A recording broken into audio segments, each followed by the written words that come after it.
राजधानी दिल्ली से जहां पर चुनाव होने हैं, जिसमें आज अचानक बूम आ गया। प्रधानमंत्री ने कल ही आम आदमी पार्टी को आपदा नाम दिया था। आज बीजेपी ने उम्मीदवारों की पहली लिस्ट जारी करके आपदा को अवसर में बदलने का काम भी शुरू कर दिया है। सबसे पहले आपको यही बताते हैं कि क्या वाकई आम आदमी पार्टी 11 साल बाद आपदा में है। इस आपदा में कितना दम है, इस रिपोर्ट में देखिए।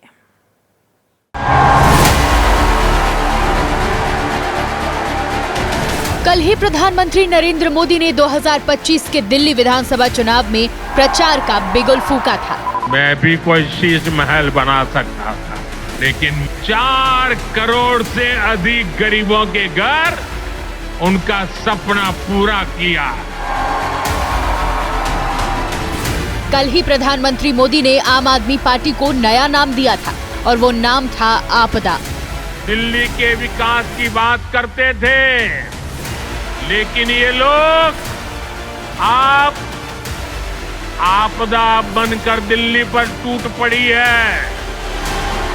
कल ही आम आदमी पार्टी के नए नामकरण के बाद बीजेपी ने दिल्ली में नया नारा भी गढ़ा। दिल्ली की हर गली से आवाज आ रही है, आपदा को नहीं सहेंगे, बदल के रहेंगे। प्रधानमंत्री के वार पर कल ही अरविंद केजरीवाल ने भी पलटकर बड़ा वार किया था। इतने काम किए हम लोगों ने कि मैं कई घंटों तक काम गिना सकता हूँ।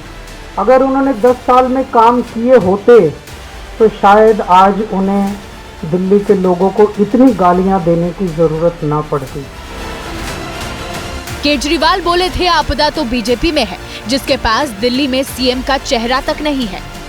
3 तरह की आपदा भाजपा में आई है। भाजपा के पास सीएम चेहरा नहीं है, भाजपा के पास नैरेटिव नहीं है, उन्हें पता ही नहीं चुनाव किस मुद्दे पे लड़ना है, भाजपा के पास कोई भी एजेंडा नहीं है इस चुनाव के लिए। और आज बीजेपी ने बाउंसर मारा, एक नहीं पूरे 12 बड़े चेहरे दिल्ली चुनाव में उतार दिए।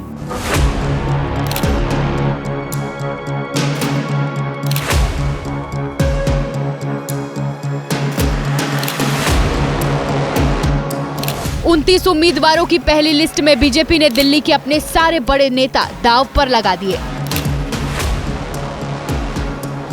दिल्ली में 11 साल बाद ऐसे कांटे की लड़ाई दिख रही है। 3 चुनावों के बाद त्रिकोण दिखा है कि बीजेपी और कांग्रेस वाकई आम आदमी पार्टी को हराने के लिए सीरियस है। इसलिए दोनों पार्टियों ने अपने सबसे बड़े तीर तरकश से निकाले हैं। बड़े नेताओं को सेफ सीट वाले कंफर्ट जोन से निकाला है और सबसे टफ सीट का टास्क थमा दिया है। अगर आपने महाभारत देखी हो तो युद्ध का वो नियम भी जरूर देखा होगा, जिसमें पैदल सेना से पैदल सेना लड़ती थी, रथी से रथी और महारथी से महारथी। तो बस समझ लीजिए कि 2025 के दिल्ली चुनाव युद्ध में भी वही नियम लागू होने जा रहा है। चुनाव दिल्ली का है तो नई दिल्ली इस चुनाव की हॉट सीट है, क्योंकि बीजेपी ने प्रवेश वर्मा को यहां से टिकट दे दिया है। तो नई दिल्ली की पिक्चर अब यह है कि एक पूर्व सीएम केजरीवाल को हराने के लिए दिल्ली के 2 पूर्व सीएम शीला दीक्षित और साहिब सिंह वर्मा के बेटे संदीप दीक्षित और प्रवेश वर्मा चुनावी मैदान में हैं। दोनों दिल्ली के लिए पुराने हैं, दोनों 2-2 बार दिल्ली से सांसद भी रह चुके हैं। 2013 में नई दिल्ली सीट से शीला दीक्षित को हराकर ही केजरीवाल जायंट किलर कहलाए थे। संदीप दीक्षित उसका बदला लेने के लिए बेताब दिखाई दे रहे हैं। वहीं प्रवेश वर्मा आत्मविश्वास से लबरेज हैं कि बीजेपी सबसे टफ लड़ाई उन्हीं से करवाएगी। वो नई दिल्ली सीट पर पहले ही प्रचार प्रसार शुरू कर चुके थे। और अब आपको आगे बढ़ते हुए सुनाते हैं दिल्ली की सबसे बड़ी लड़ाई फिक्स होने के बाद प्रवेश वर्मा और संदीप दीक्षित ने क्या कहा है। केजरीवाल तो पहले ही बोल चुके हैं कि बीजेपी और कांग्रेस आपस में मिली हुई हैं। मुझे केवल एक बात का डर है कि अरविंद केजरीवाल ये सीट छोड़कर ना भागे, क्योंकि यहाँ के लोगों ने 3 बार उनको जिताया है। उनको अपने कामों का हिसाब यहाँ पे देना पड़ेगा और जो भी जनता का फैसला होगा वो हमको स्वीकार करना चाहिए। यहाँ से वो सीट छोड़कर भागें ऐसा हमें लग रहा है, क्योंकि उन्होंने कोई काम नहीं किया 11 साल में। 11 साल में मैं यहाँ के लोगों से पूछ रहा हूँ कि 11 काम बता दीजिए। 11 तो छोड़िए, कोई 2 काम भी नहीं बता पा रहा। दिल्ली में यमुना मैया को मैला कर दिया, हमारी हवा को और ख़राब कर दिया। पहले वो अकेले खांसते थे, आज उनकी खांसी ठीक हो गई, पूरे दिल्ली खांस रही है। जमीनी स्तर पर बीजेपी उस तरीके से लड़ती नहीं दिख रही है जो कांग्रेस लड़ती रही है। तो या तो भारतीय जनता पार्टी गंभीर नहीं है, या शायद उनका जैसे पुराना होता है कि भाई आम आदमी पार्टी दिल्ली जीत ले, ऊपर मोदी जी बने रहें। आपको याद होगा इनका एक ऐड भी आता था कि ऊपर मोदी नीचे केजरीवाल। तो कभी कभी ये शक होता है कि भारतीय जनता पार्टी क्या सही में गंभीर है कि नहीं है आम आदमी पार्टी को हराने के लिए। कांग्रेस और बीजेपी को अब औपचारिक रूप से ऐलान कर देना चाहिए कि वो मिलके गठबंधन में ये चुनाव लड़ रहे हैं आम आदमी पार्टी के साथ। ये चोरी छिपे पीठ पीछे एक साथ अलायंस करना ये ठीक नहीं है। बीजेपी के पास ना कोई सीएम चेहरा है, ना कोई नैरेटिव है, और ना कोई दिल्ली को लेके विजन है कि वो क्या करेंगे। तीनों के बीच इस बार दिलचस्प मुकाबला माने जा रहा है। फिलहाल आगे बढ़ने से पहले आपको नई दिल्ली सीट का 2020 का चुनावी स्कोर भी बता देते हैं। 2020 में अरविंद केजरीवाल तीसरी बार नई दिल्ली सीट से जीत हासिल किया। आम आदमी पार्टी को 61% वोट मिले थे। बीजेपी दूसरे नंबर पर थी, उसे 32% वोट मिले थे। कांग्रेस 4% वोट के साथ तीसरे नंबर पर थी। यानी बीजेपी कांग्रेस को बहुत मेहनत करनी होगी, क्योंकि केजरीवाल के वोट दोनों को मिलाकर भी बहुत ज्यादा थे। वहीं नई दिल्ली सीट के बाद दिल्ली की दूसरी बड़ी जंग कालकाजी सीट पर तय हो गई है। मुकाबला यहां भी जोरदार रहने वाला है। कालकाजी से दिल्ली के सिटिंग चीफ मिनिस्टर आतिशी उम्मीदवार हैं। 2015 से इस सीट पर आम आदमी पार्टी का कब्जा है। कांग्रेस ने यहां अलका लांबा को चुनावी मैदान में उतारा है, और अब बीजेपी ने पूर्व सांसद रमेश बिधूड़ी को कालकाजी में उतारकर लड़ाई को जोरदार बना दिया।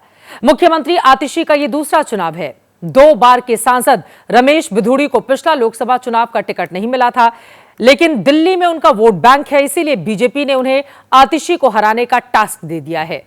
अलका लांबा महिला कांग्रेस की अध्यक्ष है। कांग्रेस से आम आदमी पार्टी में आकर वापस कांग्रेस में लौटी थीं। पुरानी छात्र नेता भी रही हैं।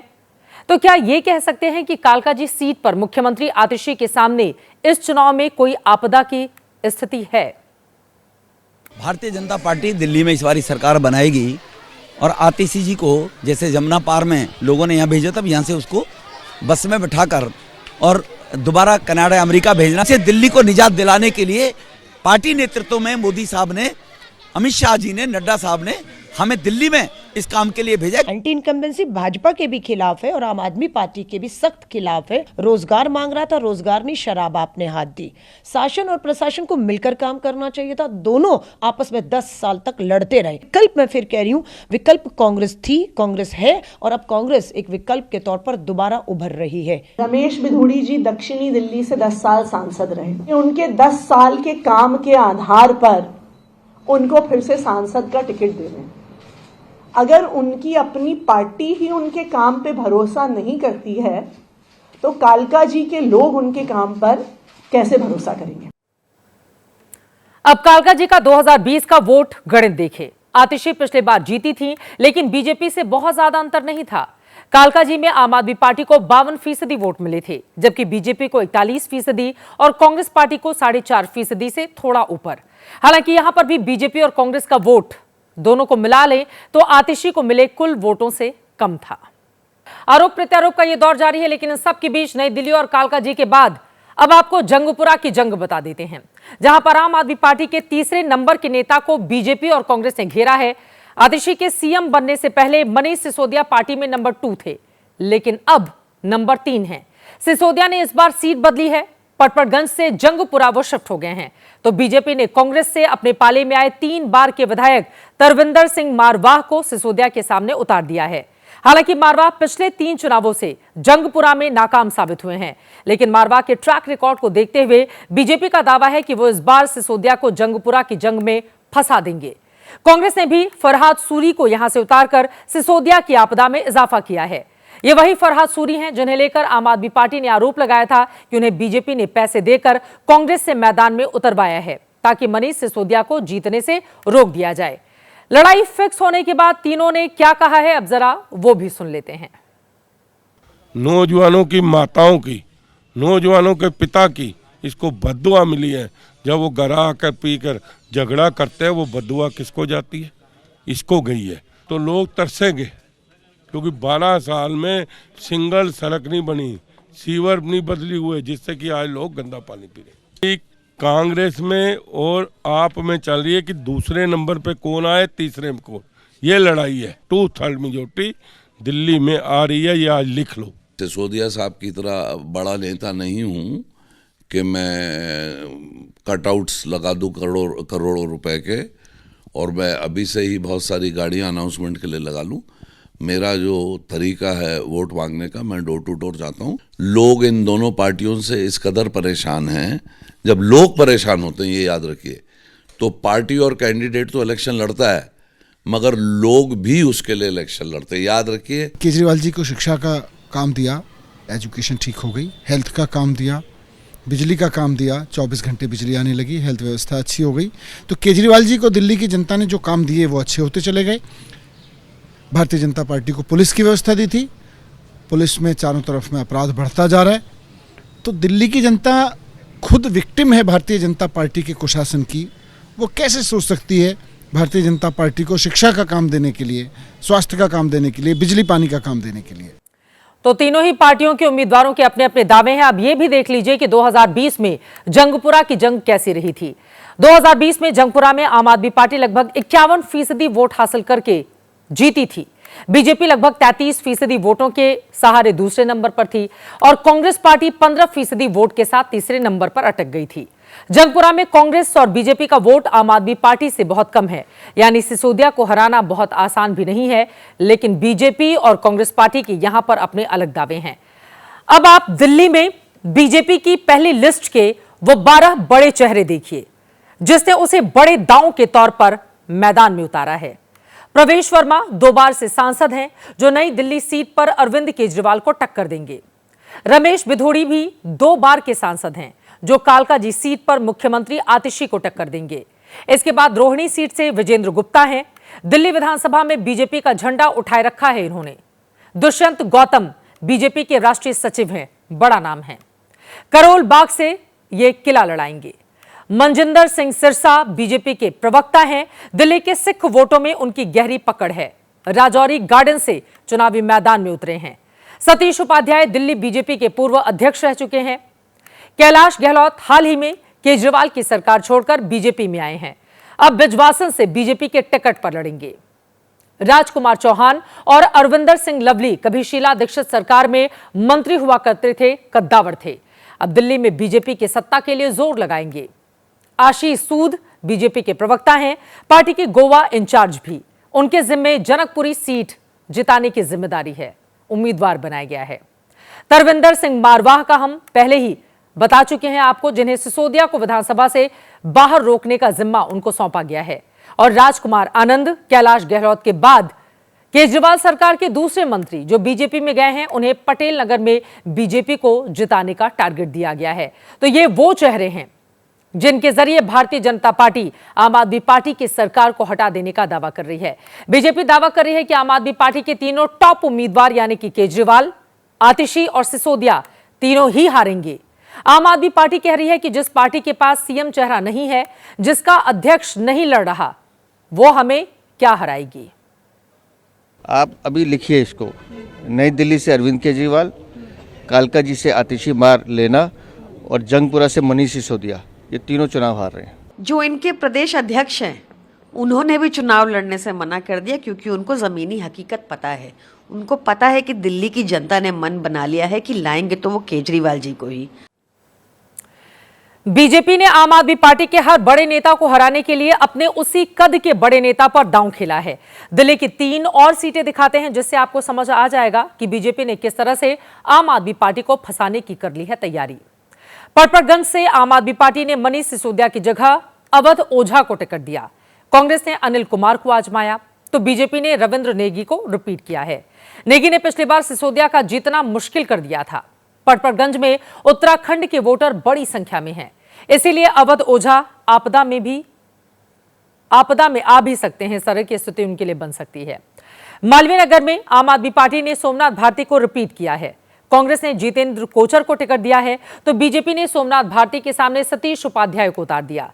सतीश उपाध्याय दिल्ली बीजेपी के अध्यक्ष रह चुके हैं, ये उनका इलाका है, उनकी पुरानी टीम भी है। गांधीनगर सीट पर आम आदमी पार्टी ने नवीन चौधरी को टिकट दिया है। कांग्रेस के उम्मीदवार का यहां पर अभी इंतजार है। बीजेपी ने यहां अरविंदर सिंह लवली को उतार दिया है। ये लवली की पुरानी सीट रही है। यहीं से जीतकर वो शीला दीक्षित सरकार में मंत्री भी रहे थे। आम आदमी पार्टी के लिए ये सीट आसान नहीं। बीजेपी दिल्ली में किस तरह से जीत का दांव लगा रही है, उसकी एक और झलक आप देखिए कि कैसे उसने आम आदमी पार्टी और कांग्रेस के पुराने नेताओं को ही दोनों पार्टियों के सामने खड़ा कर दिया।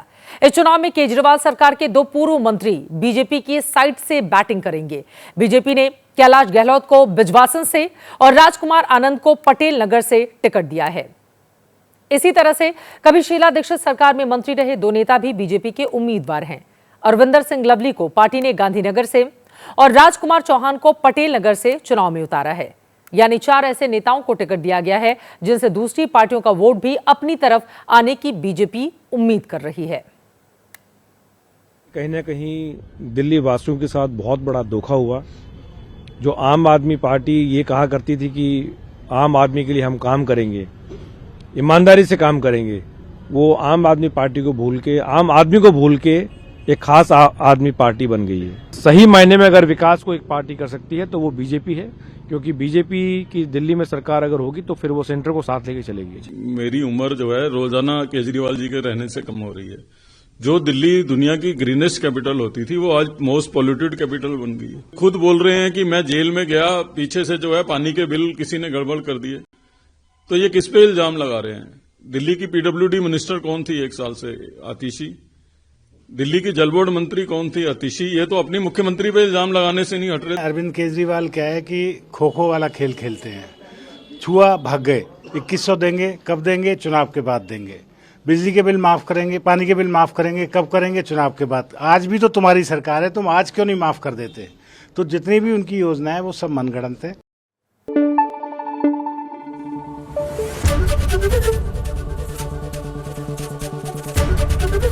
एबीपी न्यूज आपको रखे आगे।